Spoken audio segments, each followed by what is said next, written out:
Because in ancient African societies and ancient African civilizations, one of the things that we come to realize, they believed in what was known as the principles of polarity. They believed in the laws of opposites. So what that means is that two opposites are not supposed to go through conflict. We're supposed to reduce conflict.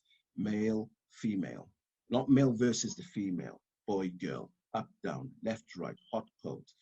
This is how the ancient African societies from the beginning of time understood things. Things are in pairs.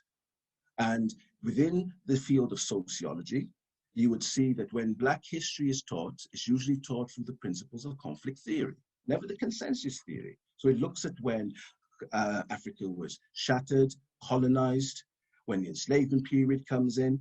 And if you were to ask any person about Black history, this is the period they will focus on. And usually within the last 500 years, which is the last chapter in our experience. So we have to be much wider.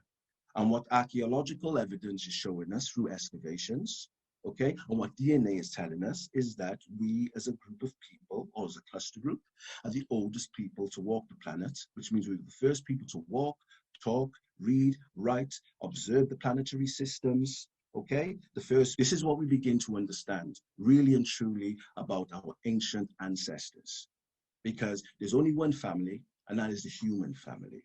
Unfortunately, through time and space, many people have come in and tried to destroy that in some way.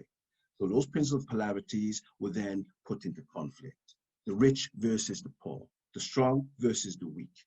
One is supposed to help the other.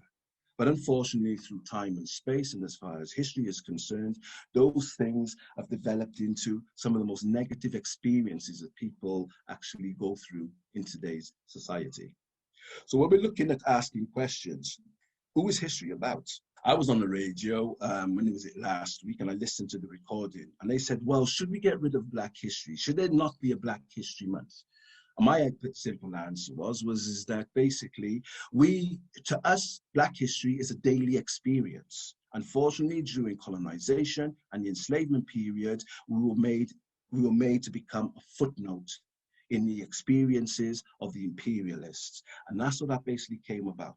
So when we're talking about Black History Month, we're trying to recover ourselves and put us back into the pages of history where we were physically torn out and relegated to a peripheral or a pariah entity within human society and human development.